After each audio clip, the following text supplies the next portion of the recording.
kind of a sadness or suffering because of the death is purely selfish. Now he's talking from his standpoint that we are selfish about crying and all that, because that person is definitely at a better place, in a much, and ultimately simple. What is that? I am going from the semi-subtle world. I have taken my marching orders with a lot of money in my pocket, and God is saying, go, bazaar karke aao.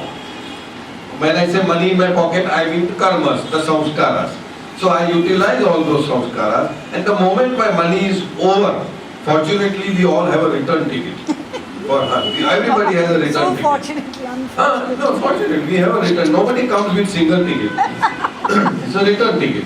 So, sorry? So, the moment the money is over, all I have to do is just get into one spacecraft and reach there. So, when anybody is dying, it means that his karmas are over.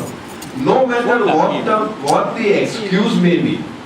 Heart trouble bolo, diabetes bolo, ye bolo, whatever, blood pressure, whatever.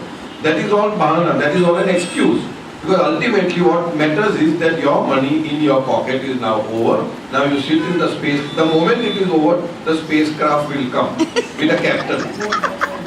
Young dude, aye sir. आपका time हो गया करके. So we have just got to sit and go. So if my near and dear ones go, that means they are going in a better place. They have already enjoyed all the money that they have got. They have had a full life, and they are going back.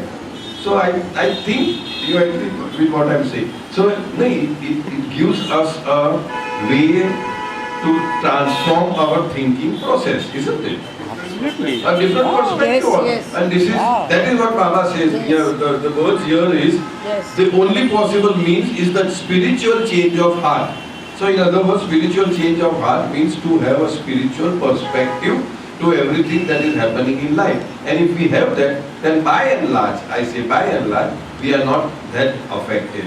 Because we know that, as Baba says, everything is an illusion.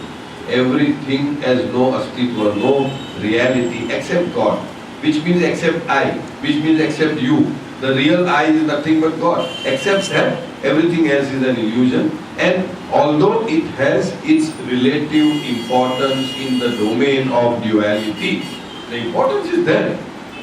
I cannot say, oh, I don't want to eat because it's an illusion or something like that, right? So, although it has its relative importance in the domain of duality, it has no astitva, reality, truth, status in the domain of the truth.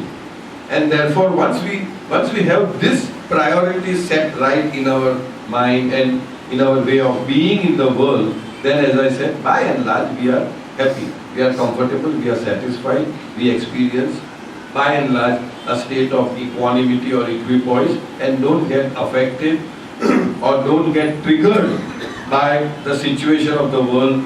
You know, sometimes people get very triggered about it, you know. A little statement somebody says and you get very wild about it. So that may not happen if we have spiritual perspective to everything in life.